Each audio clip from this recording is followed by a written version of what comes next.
So, I had a topic request from my new friend Faz, and it's a very, very good request for a topic. He asked, me to comment on the propensity for people to deride traditional martial arts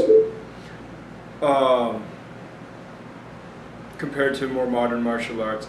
And saying that these traditional martial arts are all rubbish and that they are ineffective. Let's get one thing very clear. For the most part, the warrior makes the art does not make the warrior. Every single one of these arts was created under certain circumstances, with certain parameters in mind, for certain situations and all that, and given the proper training and exposure to a variety of stresses and scenarios, any person in any art can do a significant amount of damage. Now, here's the problem. A lot of these people who are saying that traditional martial arts aren't worth much are sport martial artists. And many of these traditional arts rely on tactics that are not legal. They're simply not safe to practice in a sports setting. So what you end up doing is you end up creating a scenario where these arts are not effective because the bulk of the art is based around things like, ripping at the flesh, like Tiger Claw, or pressure point and small joint manipulation, like things like Eagle Claw. It's not that these arts are bad, it's not that these arts have no merit, it's that you are, by putting them in these rule situations, you are neutering them of their most effective weapons. In much of Wing Chun, we use a lot of techniques that won't work in the cage because of the rule system. And then targeting areas. You've got to consider targeting areas as well. A lot of these arts require things like groin shots to double somebody over and then back of the head shot.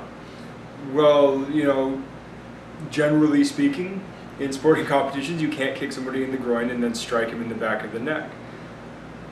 But we train these kind of things. So, that being the case, many of the traditional arts do not have a place in the sporting arena, and that's fine. They're not supposed to. They're just simply not supposed to. I will say this, though, in defense of the other side, playing devil's advocate, many of the traditional arts, the scenarios are not quite as applicable as they once were. So, anything that's designed for, armor-wearing people is not quite as applicable as it once was. Peguachuan is designed for heavy armored infantry wielding large weapons. It's very much a momentum-based art with large sweeping movements that are designed to conserve energy when you're on a battlefield wearing heavy armor that doesn't articulate well and heavy weapons that you have to swing for potentially a few hours. So what do? You make it momentum-based so your muscles don't have to exert as much. Now, I think the art is beautiful and I think there's a lot that you can learn from it, but it's perhaps not the most effective art to be learning for modern self-defense. By the same token, you look at some of the old some of the Korean arts. So, you can say Taekwondo, but Taekwondo is really a modern system. But like Hwarangdo, with a lot of the high kicks and stuff, you're talking about unarmed people going up against mounted, cavalry troops. Of course you're going to have to high kick somebody on a horse because you don't have anything else. Or maybe you just have a pole or a stick or something, so you have to adapt differently.